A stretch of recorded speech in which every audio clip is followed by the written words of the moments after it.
What's up, everyone? Welcome back to the Hawks Film Room podcast. Hosted by yours truly, David Lee, aka D Lee for three. Uh, I'm shocked this game was this close last night. Hawks lost by 1 point to Detroit after a back-to-back uh, double overtime game against Philly with travel. They came into Detroit and they fought. It was an absolutely disgusting game. This game ended up with bottom fifth percentile performances offensively for both teams. Uh, Detroit was incredible on the glass. They had a 40% offensive rebounding percentage. But Detroit also had 20 turnovers. And then Atlanta got out rebounded by over 30 in terms of overall rebounds, 26 to be exact.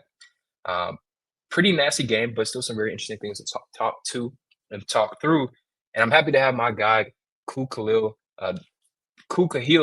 the host of the Locked On Pistons podcast, man. And we're going to talk through this game, some general Pistons stuff, some general Hawk stuff. How you doing today, man? I'm doing good, man. Interested to talk about it. It wasn't the most fun game to talk about. It was pretty ugly, pretty nasty performance from both teams, I think. But looking forward to talking about it.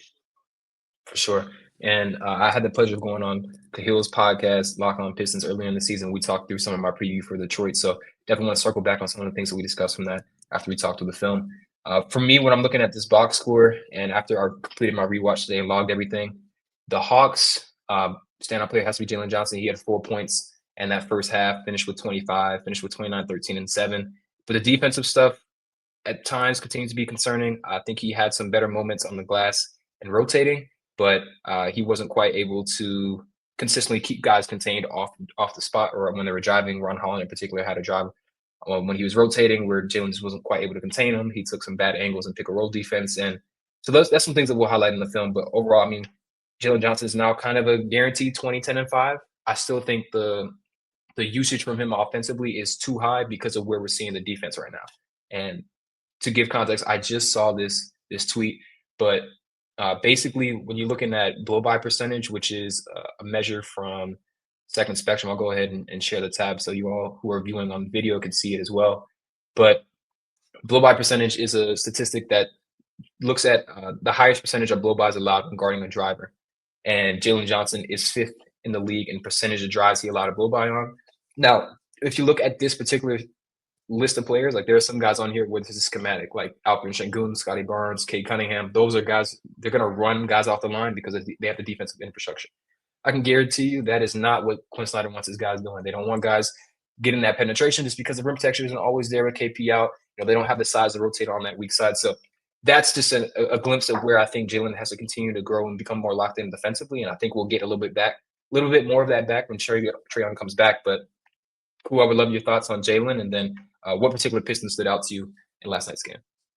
Yeah, Jalen Johnson has been incredibly impressive in just about every game I've watched from him this year.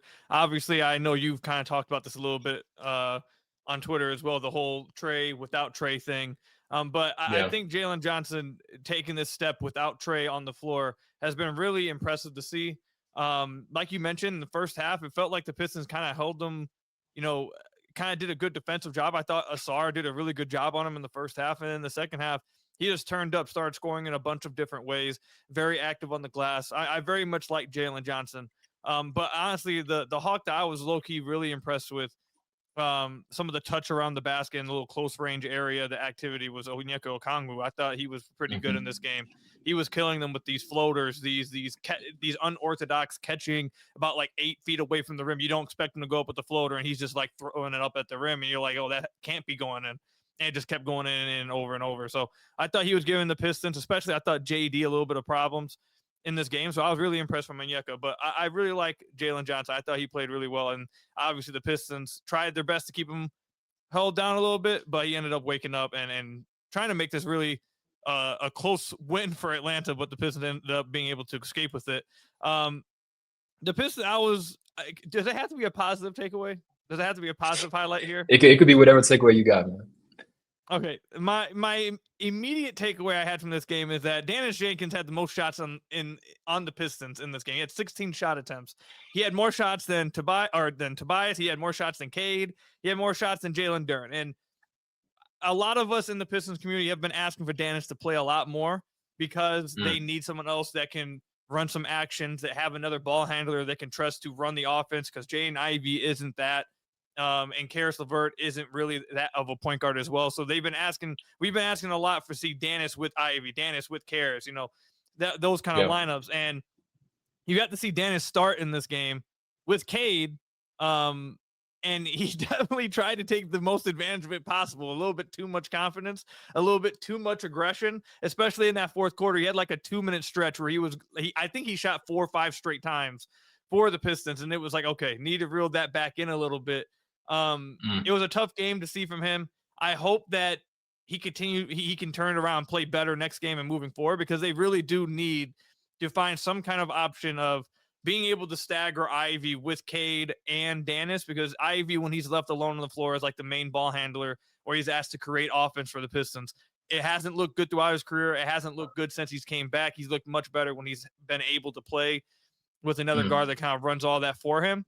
So that was my initial takeaway. Obviously, Cade is phenomenal at the end of the game. He was 8 points in the fourth quarter, had a crazy play at the end of the game. But it was a really nasty overall offensive game from the Pistons. And I spent time talking on my own podcast about this. First thing I saw, I was like, man, Dennis Jenkins led the Pistons in shot attempts. He was feeling it quite a bit. Yeah. What's crazy is I didn't look at the Pistons box score before I started watching the game through. And so sometimes I'll skip y'all's possessions respectfully, because I'm trying to log the Hawks offense, right?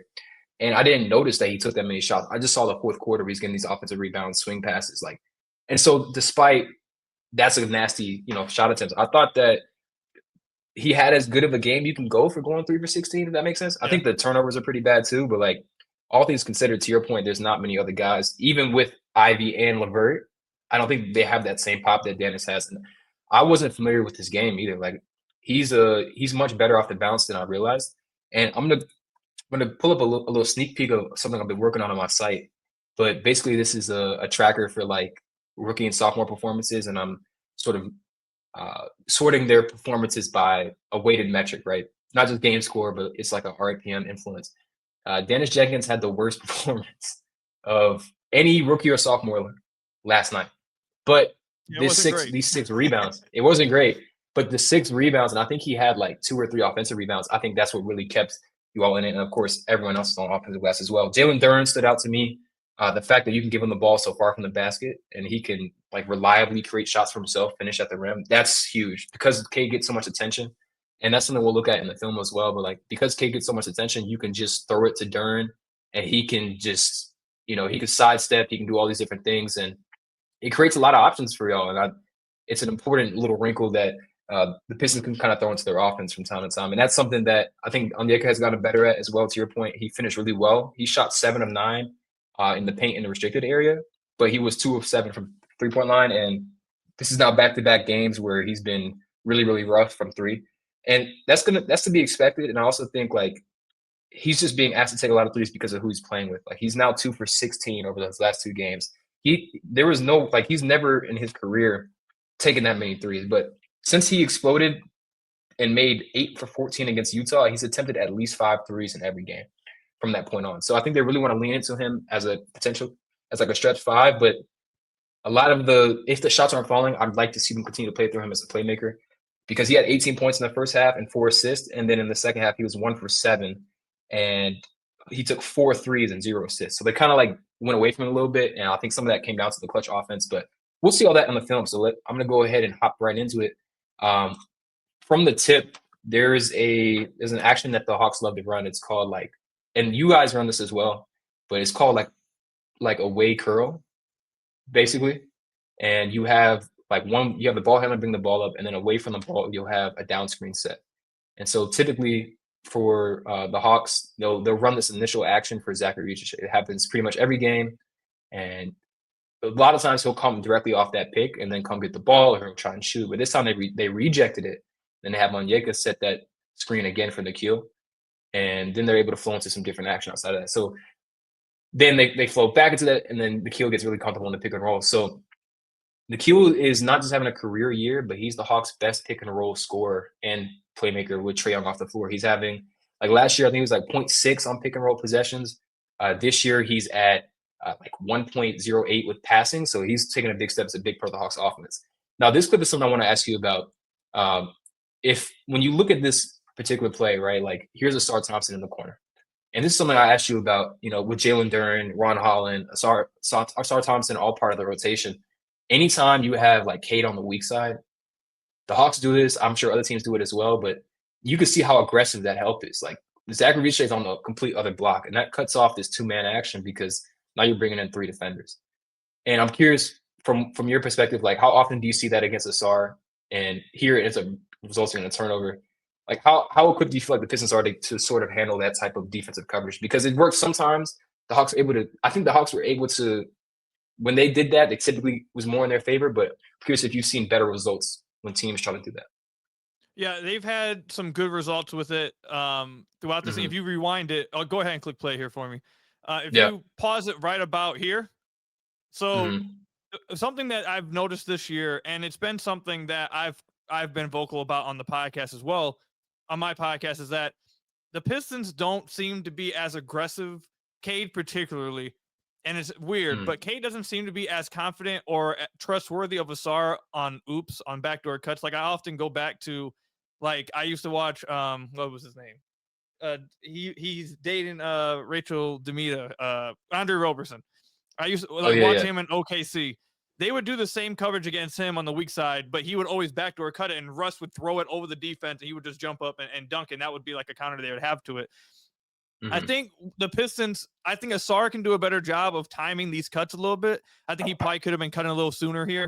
I think that probably would have helped out more. But also, they just don't really have a willingness from Cade to throw these oops to Asar. Like, there would be at least, I point this out, Asar 4 to 5 times a game, you'll see him like point up and to ask for a lob on these cuts. And if you watch them back at OTE, him and Amen used to throw these to each other like it felt like 3, 4, 5 times a game to each other. I feel like the Pistons could do a better job of finding him on these cuts and throwing these lobs up to him. Again, I think he probably should have been cutting a little earlier here. But I think in particular, like if you have Duncan on the floor instead of Danis, like I think the Pistons usually make them pay for this kind of situation anyways. Yeah. Because you got Nikhil on the weak side playing 1-on-2 over here.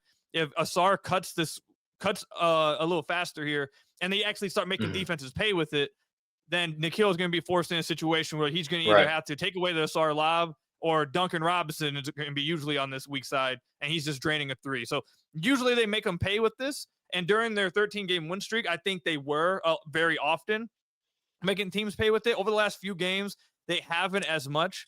But yeah, I think it's a. They know about this. They are aware of this. I know, like obviously, I think they can make defenses pay. They just haven't been consistently doing so over the last few games, and that is probably one of the more frustrating things I've watched. Yeah, and so I've got a couple examples of this because the Hawks did do it multiple times, and there were times where the Pistons scored, so I have that as well. But another thing that I like seeing Detroit do is like it's not always Cade bringing the ball up. Usually he's running off some sort of initial off-ball screen before he touches the ball. So they're going to get into an angle pick and roll here with Duren setting the screen with his butt facing the baseline, and then again you see how aggressive Zacch Risacher comes over, right? And he's right here cutting off this initial sort of like dump off, and Asar is wide open. Like there's no one within 15 feet of him. But because I think Zacch is so aggressive here. Yep. And that ball needs to go up. When you make that sort of pass, it allows Nikhil to make a play on it.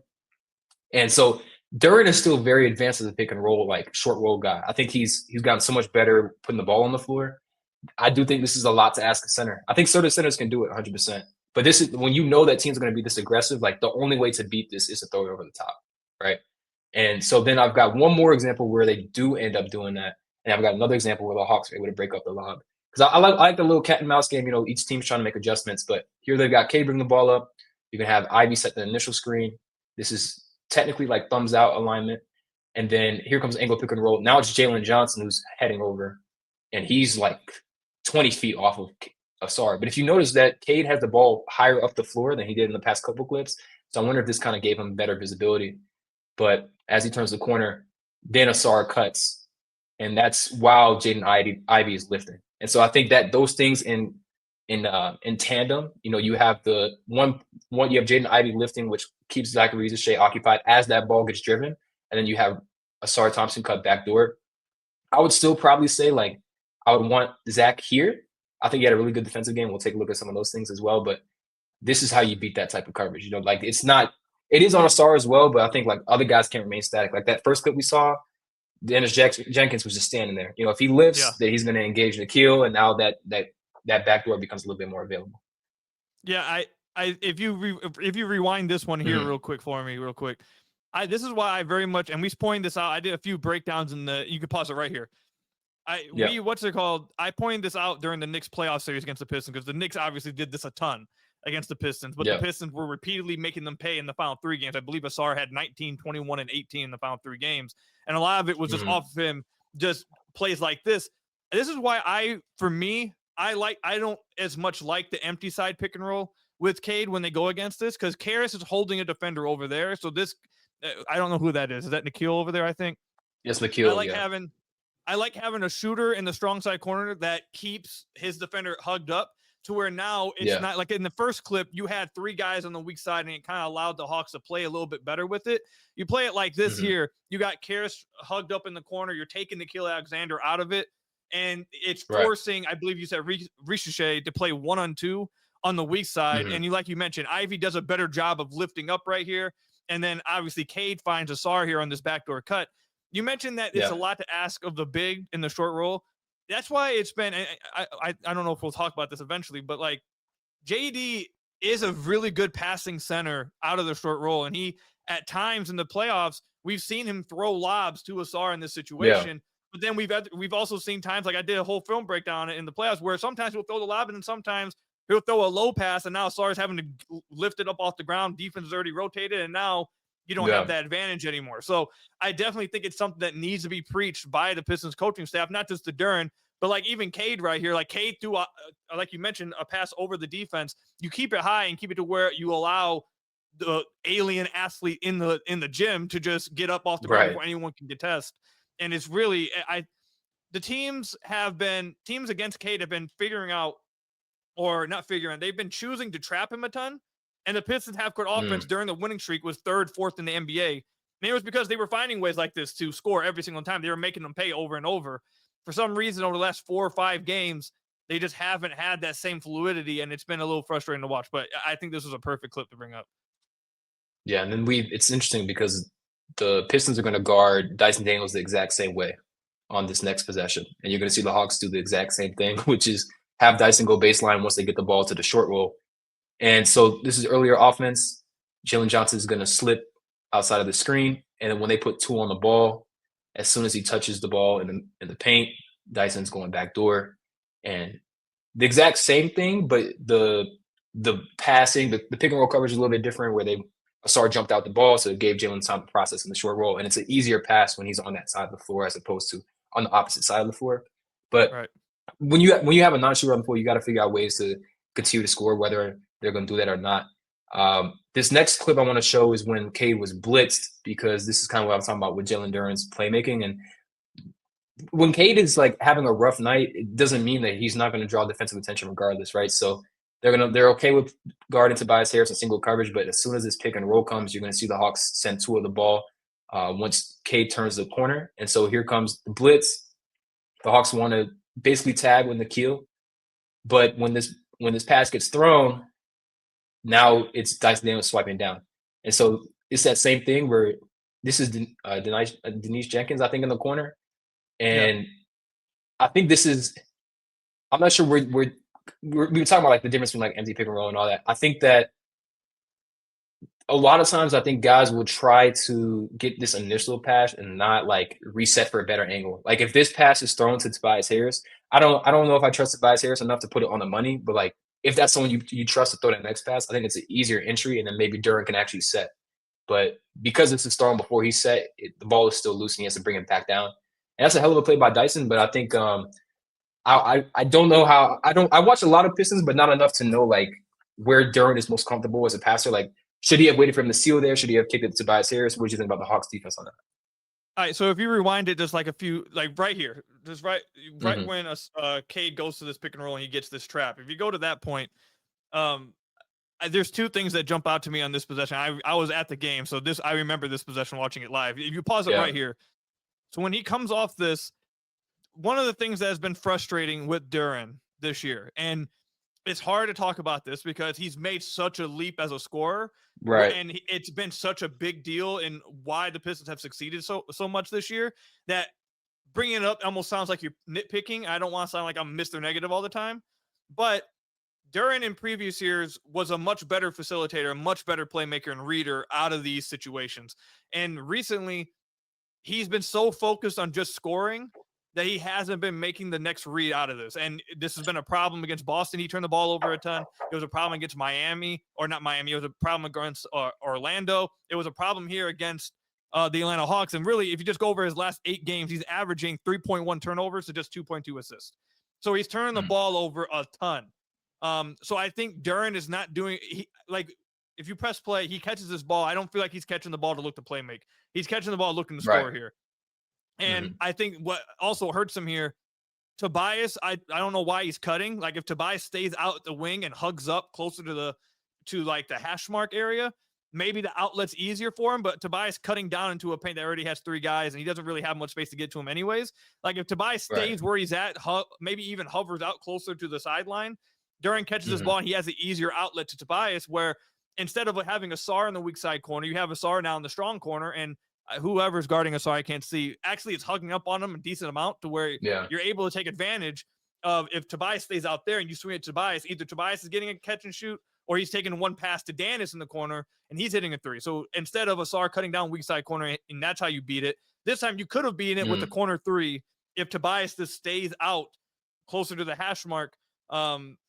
And Duren looks to play make more. Like right now, he's looking to do a spin move and try to power through Nikhil. And he's done that a lot this year. That's one of the things the Pistons have done a good job of trying to, make teams pay from trapping Cade, is that the tagging defender usually is much smaller than Duren. And Duren's done a fantastic job this year so far of just like giving him a power dribble and just muscling through and then taking his time and finishing. The problem is over the last 5 or so games, I think Quin Snyder did this a ton in this game, is that he's having a lot of guards and a lot of lengthy guards rotate down on Duren as soon as he puts the ball on the ground and they're swiping down.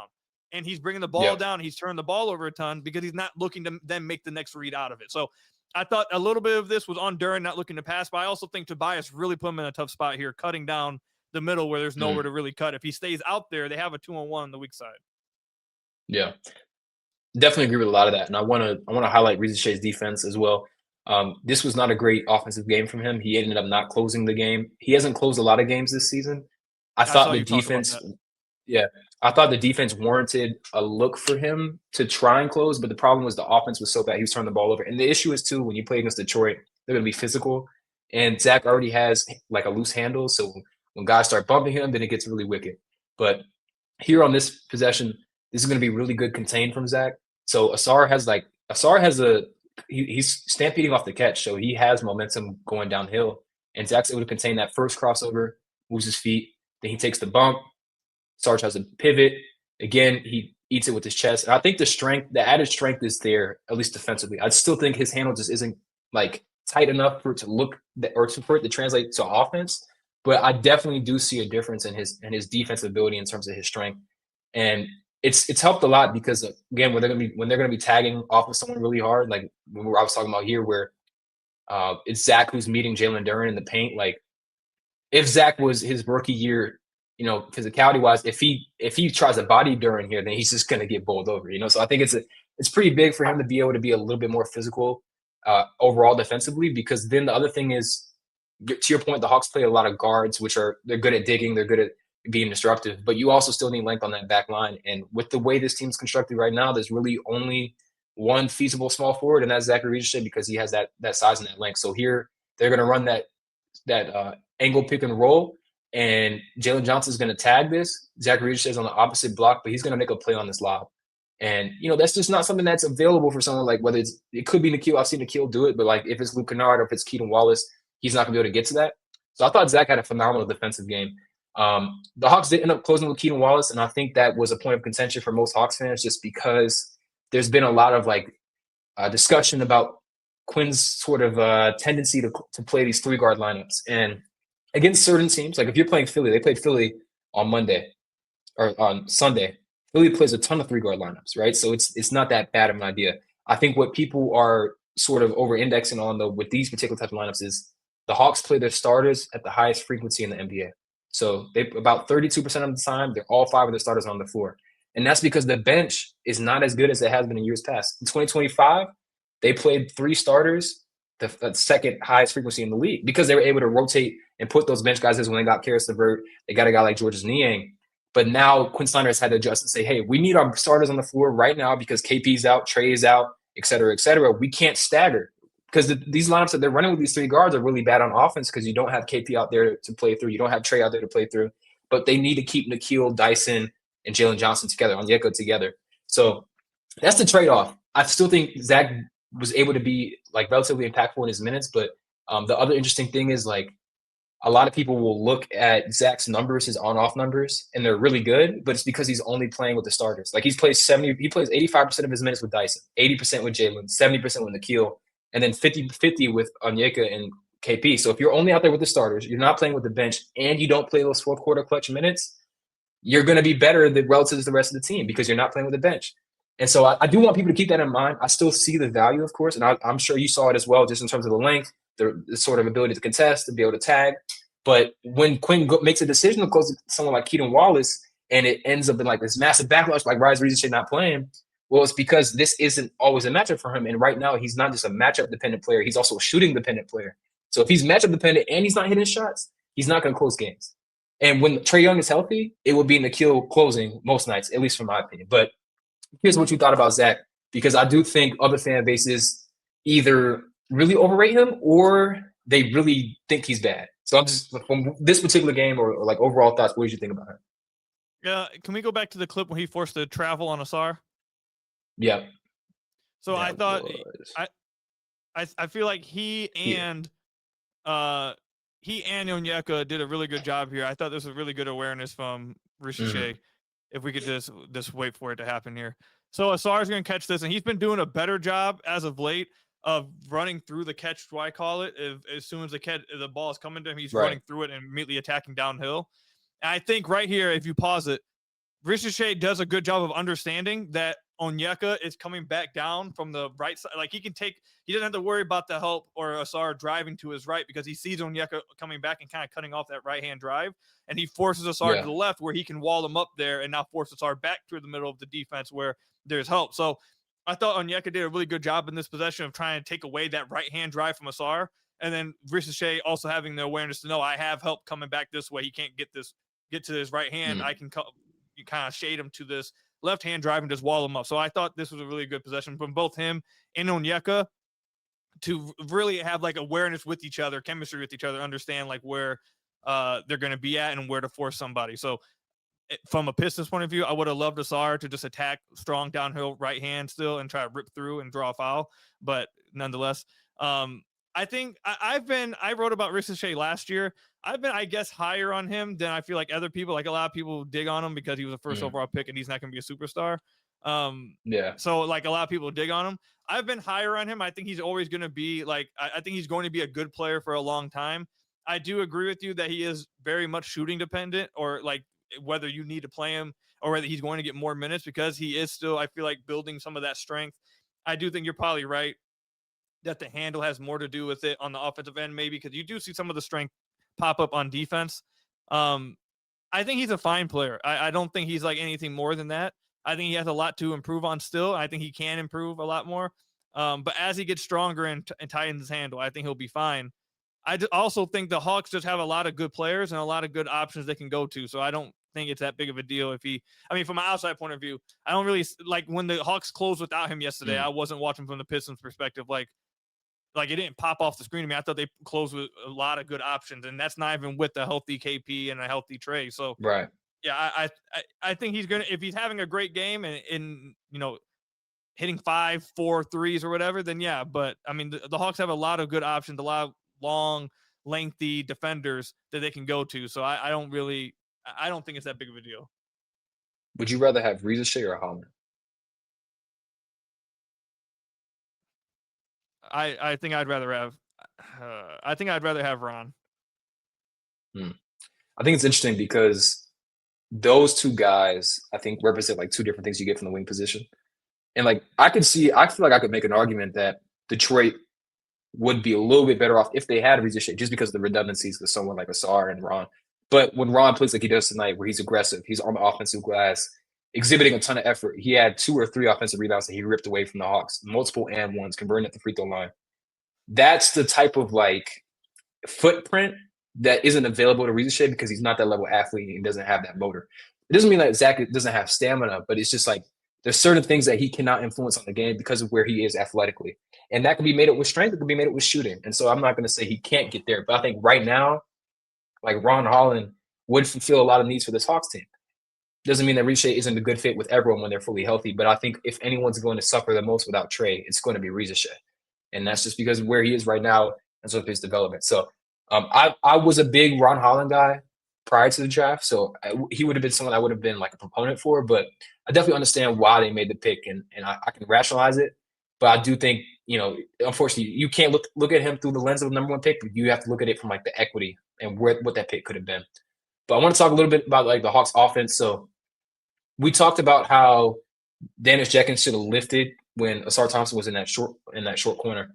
When Zacch Risacher drives here, there's a principle in basketball, like we saw the Grizzlies use it mostly, but it's called the wheel, right? And so when someone drives, you're gonna move like a wheel. So Dyson should be going this way, and then Onyeka is gonna lift. But the thing is, Dyson is just sitting here, and I think Dyson has really good offensive feel. Whatever, he could have been tired here. I'm not sure what it is. Maybe he just zoned out, but he has to get moving because as Jalen slides down to this corner, or even if he wants to cut, you got to clear Cade out because Cade is just going to be sitting here when this ball gets to Jalen Johnson and it turns into a turnover. So I think Asar probably could make a play on that regardless, but if you're able to clear out that defender a little bit earlier, then it becomes a little bit of a more viable way to attack the defense. And this is their type of, like, they run out of this set a lot. And so I know they're comfortable attacking out of it. Here you're going to see it again. This is going to be away. So an away screen where you're off the ball, he's going to set this down screen. And then Risacher is going to actually throw a little wrinkle into it. He's going to veer off this and act like he's going to set a screen and then cut. And so this is where Jaden Ivey defending Risacher, and I think this is good personnel or good KYP, knowing that Ivey isn't the most engaged defender. So when he goes to set that ghost screen, Ivey doesn't communicate. All of a sudden, there's now 2 people on the ball, and look who's wide open. And this is also my point, too, where I mentioned how if Cade throws at the Tobias Harris, maybe you get a better entry. It's a lot harder to throw that pass, even if these guys aren't I think Harris is a pretty disruptive defender, but like throwing this pass is a lot harder than throwing that pass. Yep. You feel me?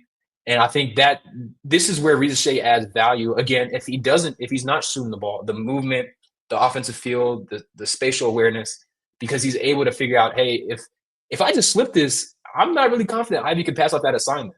And neither of them communicate wide open dunk. So that's where you miss some of that when you don't have him on the floor in the clutch because he can't improvise like that.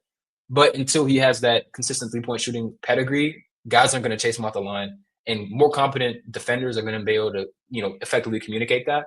But the one other thing I want to highlight about this play is this is also where it's really valuable to have Onyeka as a passer, but also as a shooter, because Isaiah Stewart has to press up here because Onyeka he's a threat to dribble, he's a threat to pass, and he's a threat to shoot. And so, if this was Clint Capella, back in the day, Isaiah Stewart would be sitting right here. I can guarantee you that, like right beneath the free throw line. So they get a lot of offensive versatility with Onyeka on the floor, and this is one of the better, more like cohesive offensive possessions that they were able to get to. Like, again, this was a very nasty game. Guys were it was just nasty hoops. But I want to talk about the worst offensive stretch of this game. It was the last 5 minutes of the third quarter. I track the offensive possessions, the half-court offensive possessions on like this spreadsheet, which will eventually be, once I've finished tracking every game, will be available to those who subscribe on Substack. But so I get all the play calls and all that. If you notice here, there's like zeros here, right? That means no one scored, and the Hawks were continually having to take the ball out the net. Detroit finished that third quarter with 3 straight buckets, including a Ron Holland and one, and that was a 9-0 run that closed that third quarter, and that's what pulled Detroit in front. A lot of Hawks fans were pointing at Quin Snyder for closing that last 2 minutes with Luke Kennard, beat Krejci, Keaton Wallace on the floor. And yes, that is part of it, but also that offense was stalling way before those guys got on the floor. So then Quin Snyder was able to adjust, and he saw that the offense wasn't working with those guys. He started the fourth quarter with Nikhil and Jalen Johnson in, which isn't something he always does. And the big reason why that offense looks so bad in those moments is, unfortunately, and this is something that I know that Grizzlies fans tried to warn us in terms of what Luke Kennard. I don't know. Kennard played for the Pistons too at some point, didn't he? Too, right? We drafted him. If I remember correctly. Yeah, y'all drafted him. There is it's a conundrum with him, and I know you're probably familiar. Actually, I don't know if he was doing this early in his career as well. He probably was, but he just loves to pump fake. And the issue is, Quin Snyder has a saying where he's like, he always says like, passing up open shots leads to turnovers. Luke Kennard is too good of a shooter to not shoot this, or at the very least, pump fake and then sidestep or get to a one dribble pull up. And so when he passes up, it looks like this, and then it turns into nothing. The Hawks end up in bad offense because that was your initial advantage, and now you got to go against a set, really good Detroit defense. So anytime you have any sort of sliver of an advantage, I don't understand. Well, I do understand, but Jalen Johnson's a more willing shooter than Luke Kennard. That's just not good for the offense. If Luke Kennard is going to be on the floor, he has to get these shots up. And these are like, I don't think that's a stretch to say he should shoot that. I mean, I've seen him shoot in a phone booth before. This is more than enough time for him. He has the release speed to get that off. And I know that just from what you just said and for what Grizzlies fans have said, like this is a consistent trend with him. But this is like really damaging for a team that doesn't have their lead creator right now in Trae Young, because they need Luke Kennard to be that release valve. Because the same thing happens on that next possession, man. Like when the ball gets to Luke and he's here, he's going to swing it, and he's going to end up cutting, I think, at the end of this play. And right here, why are you not looking to shoot here? Like this, if you're going to be flashing to the middle with 6 seconds on the shot clock, this can't be a pass out. And I think the one problem that I think that Luke has right now is he's trying to figure out that balance still between like passing and shooting, because he clearly wants to get it to Muhammad Gay. Maybe could even got it here, but like this is the last thing that should happen. Turning your back to the basket with 5 seconds on the shot clock, you've killed this possession, and then again it results in a tough. He throws a grenade at Jalen Johnson that he bails the possession out with, but that's just not good offense, man. It's not good, and that's the type of stuff that's like really makes me wonder if they'll look at that spot, because if there's anyone that I think could be packaged, he's on a 1-year contract, he's making $11 million. Could you get a Haywood Highsmith? Could you get a Najee Marshall? Like to one of those, because Dallas in particular could be guard needy, although Ryan Nembhard and Brandon Williams, those guys are kind of playing well, but I don't know, man. These are the, like, if Luke's going to be on the floor, the offense has to be great. But right now, with this current state of the offense, he has to shoot the ball for it to be great. And that was a big reason why the offense stagnated in the third quarter. And I know you mentioned, like, in passing, that that's something that he's consistently had. Do you think that theoretically, at least is what I'm hoping, is when Trae's back, then now Kennard can finish more plays? Or do you think this is just kind of like who he is at this point, where he's going to be very tentative, he's going to be protective of his three-point percentage, whatever it may be? Yeah, I think it's probably going to be something you deal with for a minute. There was I think it was at the beginning of the fourth quarter, he was subbed out. Like I said, I was there at the game. He passed up a 3 on the left wing. I was watching it. He got a kick out on the left wing, and I thought he was going to shoot it. He pump faked again, and I literally looked at Quin Snyder. I saw Quin Snyder turn his head, like roll his eyes, and like get pissed. And I think he subbed him out like the next possession or something. So like, yeah, the thing with Luke, going all the way back to when he was with the Pistons, and Luke was a fan favorite. Like everyone loved Luke because he has ball skills and he has good playmaking skills, and he has like this on ball juice as a scorer. But it's like he doesn't. It's almost like everyone else is more confident in his shot than he is at times, and it's like it's very frustrating. One of the biggest complaint about Luke when he was with the Pistons was that everyone wanted him to shoot more. Everyone wanted him to score more. Everyone just wanted to see him let it fly. And even during his best stretch, I think he, like, before he got hurt 1 year with the Pistons, his last year, he was averaging like 16 a game and was like having a breakout year. Even then, everyone was like, you're not shooting enough. You're passing up too many shots. Like it was a big problem with the Pistons as well. I'm not surprised to hear it's still a problem. I know some people used to speculate that maybe it's because he has a low release. I don't think that's what it is. I think he just, sometimes I feel like he just hasn't have the same kind of cocky confidence that elite shooters usually have. Yeah, it's interesting because Kennard does have a very short wingspan. So his window, maybe, I don't think it's a low release, but maybe that's what's part of it. Like he's worried he's going to get blocked. But from what I can remember, I don't think he has like an outrageous amount of his shots blocked. So well, it's probably because he's not taking the ones that made. That's the other thing too, right? Like, that's a good point too. But I'd rather him get blocked than like we get a possession like that where Jalen has to shoot a grenade from the corner. Like right. I'd rather you try to get blocked. But this is an interesting set that I saw the Hawks run. Typically, you'll see a team run Spain pick and roll when they have two screeners stacked in the middle of the floor. So you'll have someone set an on-ball screen, and then someone will back screen the on-ball screener's defender. But the Hawks have kind of like came out in this stack alignment, and then Jalen would just reject it, and then they'd have the kill, and then one of them would roll, and then one of them would pop. It's a weird variation. I haven't quite figured out what I'm going to call it yet, but they ran it twice against Detroit, and here they're able to get to an and one tough finish from Jalen. So the one thing that I don't like about the Hawks offense down the stretch is like too often they're going exclusively to Jalen, which isn't a bad thing necessarily, but it's like they're constantly asking him to create out of like inverted pick and roll. And I mentioned this in the last episode I did, but that's the Hawks' least efficient pick and roll action, which is any action with a big sort of initiating off a ball screen with a guard screening.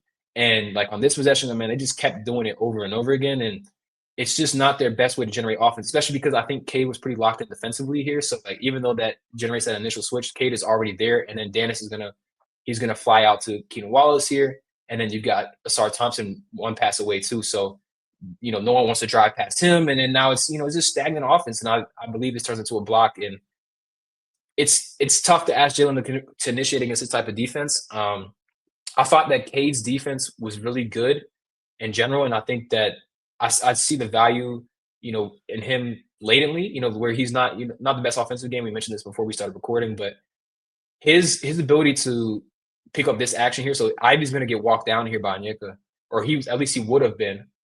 And when Ivy decides to blitz, it's an immediate rotation from Cade, and Cade's going to meet him before the ball even gets entered to Onyeka. And then now everyone can recover. So Ivy should be coming back to Luke Kennard. There's a bit of a miscommunication. You could pass up assignments here. You could have Isaiah Stewart get all the way back out to Keaton Wallace, and then they end up passing off assignments. And again, here's Luke. This is the thing, man. Like, I think this is one of those scenarios in particular where he definitely, he doesn't feel like he has enough of a window here. But as soon as you get past Isaiah Stewart, this has to be a sidestep. It has to be a sidestep. It has to be a floater. Yeah. He should have done a step back after he got Stu in the air. Yeah. Once you got Stu in the air, you can't step. I think Luke is a pretty crafty guy, like considering his limitations, but you can't step into Cade Cunningham. That's not going to happen. Like you're not creating anything here. It turns into a turnover. And Cade had some rim protection moments too, where for whatever reason, and I think this is because it feels like the Hawks are like so much smaller at times, or at least positionally, like seeing a team run post-ups for their guard, even though this one ends up being a steal. Cade's going to end up getting this back, like rim protection wise. Like he comes back down the floor. Hawks try to attack Isaiah Stewart in isolation, and then especially now they're going to load up because, to your point, like this is the empty side, so you have no one stressing this defender. Now you've got both Duren and Isaiah Stewart in front of you. Isaiah Stewart had 5 blocks. He was excellent protecting the rim. And so when this ball gets kicked to Luke Kennard, and you find Mohamed Gay here, and then it's going to be Cade Cunningham rotating to get this block. Or at least not to get the block, but at least disrupt it from Dyson as well. So I was very impressed with his defense. And then to finish off the film, I just want to point out 2 different things from Jalen's defense. I mentioned that it hasn't been great.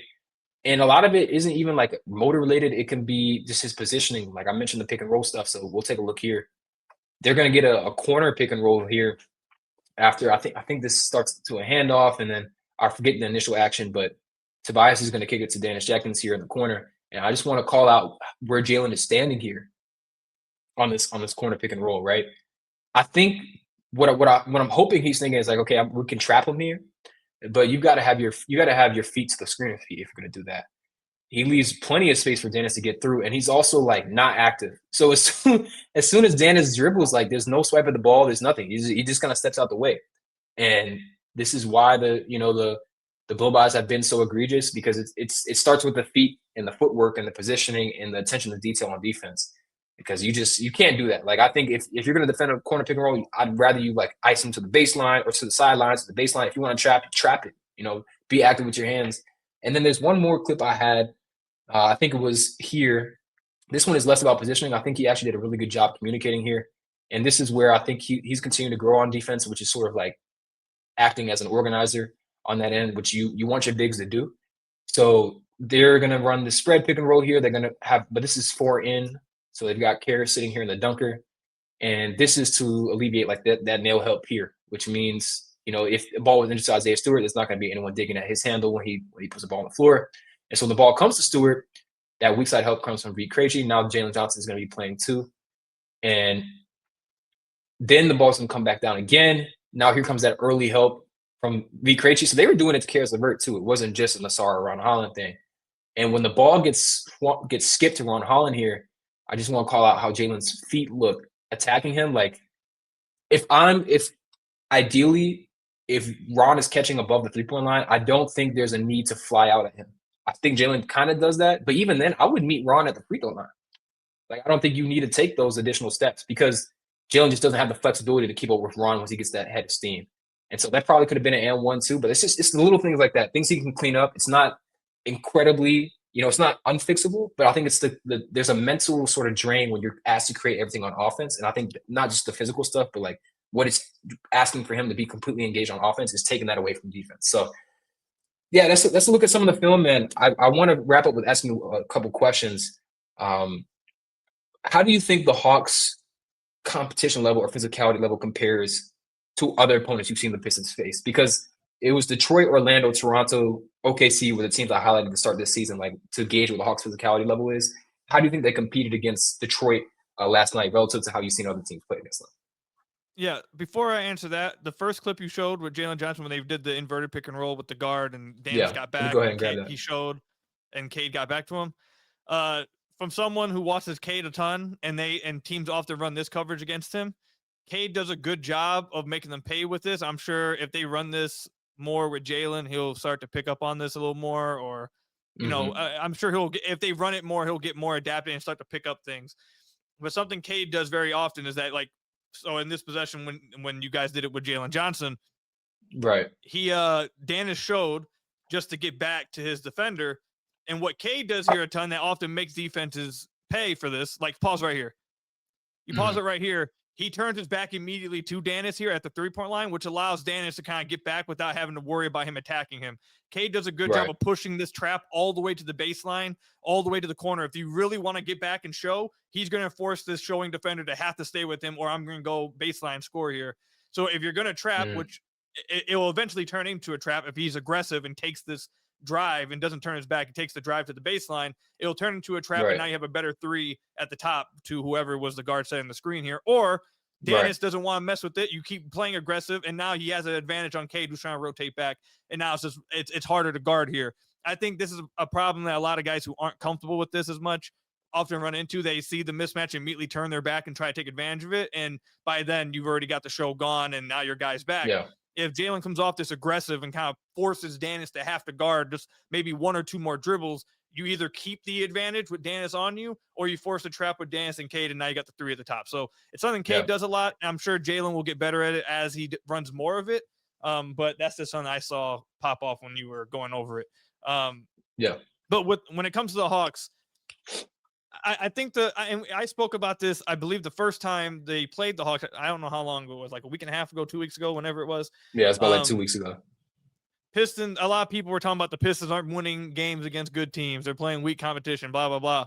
And the day before that game, I was like, okay, well, this is the game right here. Like, this is a really good game. If they win this game, there's no more of that, because the Hawks are a really good defensive team, especially without Trae. I know you've been going back and forth with everyone about whether they're actually better without Trae or not. But nonetheless, they've been a way better defensive team without Trae, and that presents problems to the Pistons, and they have more size. So going into that game, I already knew, like, this was going to be a tough matchup for the Pistons, and if they can win this game, they are really good. This is a good win. So now that they've gotten 2 wins over the Hawks, I mean, this past one was a nasty game when the Pistons didn't even play well. The Pistons got lucky to win this one. So to be able to pull it out, I thought it was a big deal, because I do value the Hawks as a legit, really good team, and a team that I don't think teams really want to go against. They have a lot of size, a lot of switchability, a lot of length. They get active defensively. They throw a lot of things at you. I think a lot of teams don't really want to mess with the Hawks right now. So I think the Hawks have an ability that, like, maybe only other, like, I think maybe Orlando can do this to the Pistons a little bit as well, where they just have a lot of defenders at each position with length and size, and they are super physical, and it just gets up into Pistons defense or ball handlers who the Pistons struggle to not turn the ball over. Like, the last 3 games, they've been at 20 plus turnovers. And I believe it started with Orlando when they started turning the ball over 20 plus, but during the win streak, they weren't.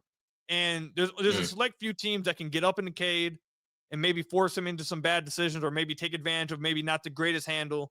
And then the Pistons don't really have another secondary ball handler. Their secondary guy that they've been forcing it to is Jalen Duren, and he hasn't been making the right reads out of it. So I think the Hawks are a unique team for the Pistons to go against that can take advantage of maybe some certain things the Pistons struggle with because of how active and how good they are defensively with their length. Yeah, I think what'll be the challenge when Trae comes back is what's the balance between like the defensive and the offensive sort of slanted lineups, because it has been a strength for them with Trae out, but they're also still bottom 5 defensive rebounding team. They're still getting blitzed in transition. They're still like their half court defense, or at least when they get cross matches, that's when it gets dangerous. But when they have their guys on line to who they're supposed to defend, they're very good defensively. And so I think when Trae comes back, it's like, what does that stagger look like? Ideally, you don't play him with Luke Kennard at any point in time ever. I think at this point is where I'm at, just because of where Luke has been defensively. I don't think that'll ever work. Like I think maybe for a spurt against a team that isn't a great, offensive team, but to your point, this performance against Atlanta was Detroit's second worst offensive performance all season. It was their second highest turnover percentage, but Detroit was also able to exert that same amount of defensive influence over Atlanta, right? So, what does Trae do to that? Does that mean that defensive, like, is he going to be able to raise the offense enough to offset the defensive stuff? I think it's going to be interesting. The clutch execution from someone who goes through and watches the games and logs them, it looks nasty, but the ball is going in. So if the ball is going in, then that's all that really matters. The clutch guys are going to hit their free throws. But I think the process hasn't been great offensively because of what we just talked about, where Jalen is running those inverted pick and rolls, and he's not quite comfortable yet. And I think to your point about when you turn your back to the baseline, that means you don't trust your handle, to me, because you're not in a position to back them down to that. If that was gonna be a post up, then he would have took a couple more dribbles, when he started backing down. But that was I'm worried the ball is gonna be taken from him. And that's the thing with Jalen, just because when you're 6'10", obviously center of gravity is a little bit higher, the ball's gonna be bounced up a little higher. So there are these things that he can continue to work on. I think to your point, he will get better. And his pick and roll numbers as a scorer are not great. They're like 25th percentile. But when you consider the passing, he's like 65th, 70th percentile. So he's still doing a lot relative to what they're asking him to do. And when you include the passing, very good season from him offensively. I think when you consider his scoring, some of the turnovers with the handling, it's not quite there just yet. And I think that's where the Hawks are a step behind some of the other guys in the East. I think they can make any team in the East, whether they're going to be a top 4 seed or not, they're going to push them. It could be Cleveland, it could be y'all, it could be Orlando, even New York. I think they're going to be very competitive against anyone. But I think when it comes down to the nitty-gritty, like how often can we execute offensively, it will come down to what Trae can look like in this offense. And I think Trae just dropped a video today where he's saying all the right things. He's going to fit in off ball. He's going to play off Nikhil. Because Nikhil, Dyson, and Jalen have all showed, hey, we have more offensively than we've been able to show in these years past. Let's see what that looks like going forward. Where you're at right now in terms of Detroit, who do you think is the best matchup for them in the playoffs? If you could pick an opponent from a playoff team, who would you want to see? Who would I want to see? Yeah.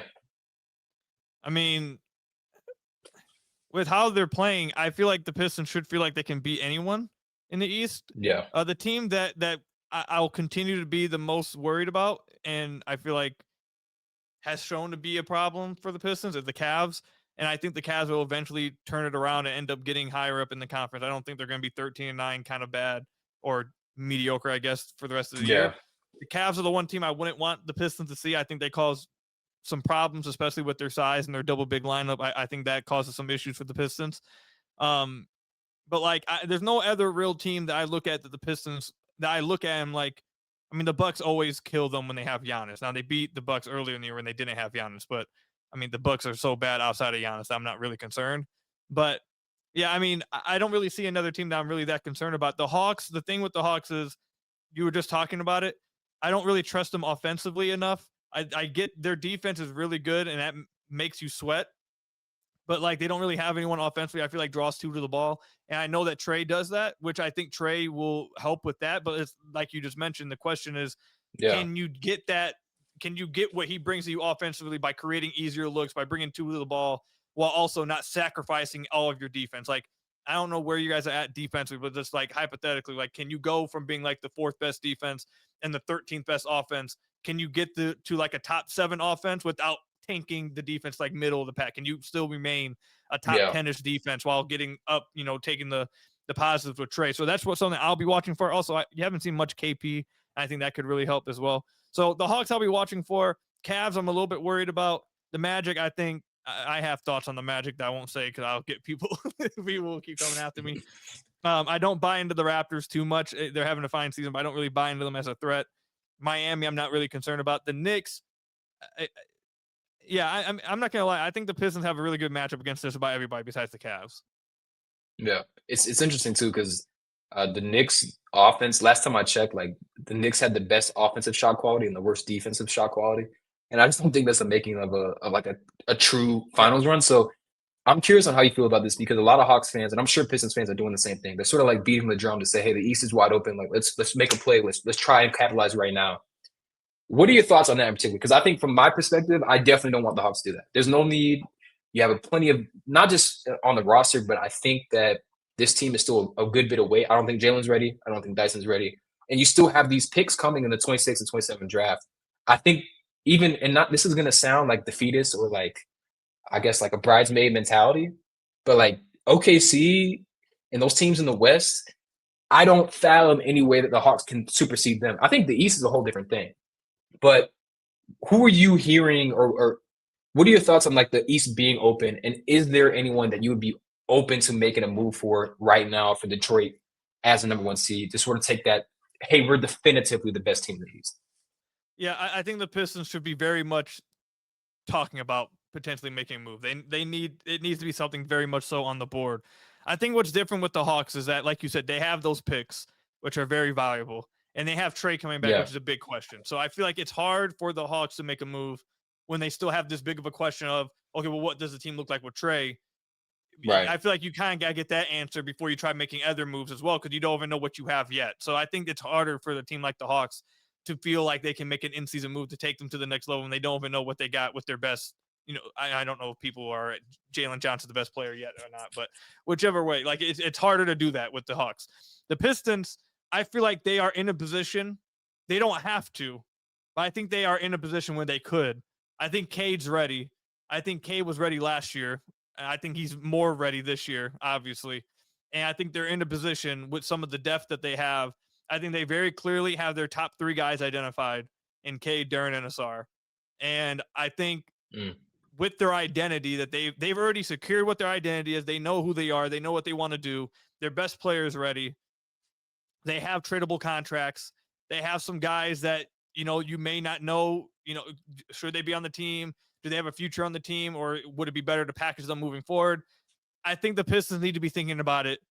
The position I've been highlighting for the Pistons vastly that they need to improve upon is their forward position.